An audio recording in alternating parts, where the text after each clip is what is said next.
दोस्तों सर्दियां जैसे ही बढ़ती हैं हम कैप का इस्तेमाल करते हैं, लेकिन कैप का इस्तेमाल करने के बाद सर्दियों के बाद हमारे घर पे कैप इसी तरीके से पड़ी रह जाती है। तो आज मैं आपको इन कैप का बहुत ही बढ़िया इस्तेमाल बताने वाली हूँ कि आप इसको कैसे अपने घर में यूज कर सकते हैं। चलिए देख लेते हैं इसके पहले इस्तेमाल को। इसके लिए ले लिया मैंने एक कैप। दोस्तों हमारे घर में इस तरीके की छोटी छोटी सी सॉक्स, हैंकीज, ग्लव्स बहुत सारे ढेर सारे होते हैं। अगर हम इनको इसी तरीके से अलमीरा में रख देते हैं तो ये इधर उधर हो जाते हैं और हमें टाइम पे आसानी से मिलते नहीं हैं। तो आप क्या कर सकते हैं, अपने घर पे रखी हुई ये जो कैप होते हैं इनका आप इस्तेमाल कर सकते हैं। तो आप क्या करें, अपनी जो भी आपकी सॉक्स हैं, आपके जो ग्लव्स हो गए, इनको आप अच्छी तरीके से तय लगाकर अपनी अलमीरा में या कहीं भी जहां भी आप इनको स्टोर करती हैं वहां पर आप इसको रख सकती हैं। इसका ये फायदा होगा कि जब भी आपको इन चीजों की जरूरत होगी बहुत ही आसानी से आपको इस जगह पर मिल जाएंगे।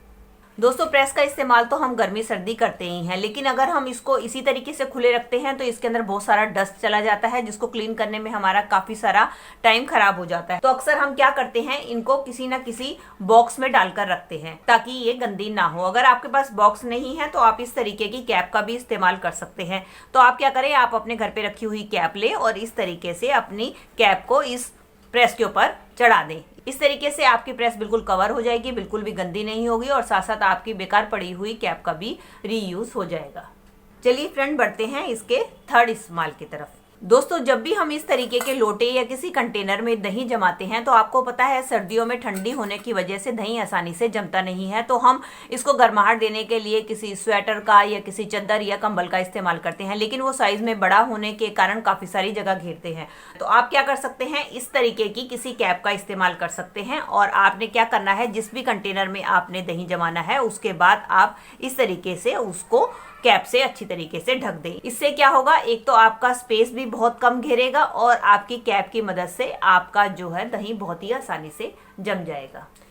चलिए फ्रेंड बढ़ते हैं इसके अगले इस्तेमाल की तरफ। दोस्तों हमारे घर में इस तरीके की कांच की कटोरियां ढेर सारी होती हैं। अगर हम इनको इसी तरीके से स्टोर करके रखते हैं तो इनका टूटने का डर बना रहता है। तो आप क्या कर सकते हैं, इन कटोरियों को रखने से पहले इनके बीच में कोई भी कागज का टुकड़ा या न्यूज़पेपर ले लें और इसके बाद आप एक एक कटोरी को इसके ऊपर रखें।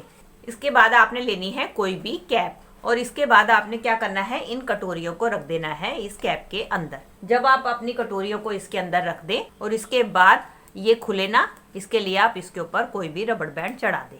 इसके बाद इन कटोरियों को आप कहीं भी रखेंगे तो आपकी एक तो कटोरियां गंदी नहीं होंगी और इनके टूटने का खतरा भी कम होगा। चलिए फ्रेंड देख लेते हैं इसके अगले इस्तेमाल को कि हम इसको कैसे यूज कर सकते हैं। चलिए फ्रेंड देख लेते हैं इसके अगले इस्तेमाल को। दोस्तों मिक्सी का इस्तेमाल तो हम सब करते ही हैं, लेकिन मिक्सी को अगर हम इसी तरीके से खुली छोड़ दें तो इसके ऊपर तेल के चिकने गंदे दाग लग जाते हैं, जिसके कारण इसको साफ करना बहुत मुश्किल हो जाता है। तो आप क्या कर सकते हैं, अपने घर पे रखी हुई इस तरीके की बेकार कैप का इस्तेमाल इसको ढकने के लिए भी कर सकते हैं। तो इस तरीके से आप अपने कैप की मदद से अपनी मिक्सी को ढक कर रखेंगे तो आपकी मिक्सी गंदी भी नहीं होगी और आपके कैप का भी रीयूज हो जाएगा। चलिए फ्रेंड देख लेते हैं इसके अगले इस्तेमाल की तरफ। इसके लिए मैंने फिर से एक कैप ले ली है और इसके ऊपर की साइड पे मैंने इस तरीके से एक स्ट्रिप बांध दी है। अब ये दोस्तों हमारा एक मल्टीपर्पस ऑर्गेनाइजर बनकर तैयार हो गया। आप इसको कहीं भी हैंग कर सकते हैं और इसके अंदर अपना छोटा मोटा कोई भी सामान स्टोर करके रख सकते हैं। जैसे कि आप इसको किचन में हैंग करके रखें तो इसके अंदर आप अपनी माचिस, अपने बाइंडर, क्लिप्स वगैरह कुछ भी रख सकते हैं। और अगर आप इसको अपने रूम में टांगना चाहें तो आप इसके अंदर अपना कोई भी आर्टिफिशियल फ्लावर पॉट जिसको आपको रखने के लिए जगह नहीं है,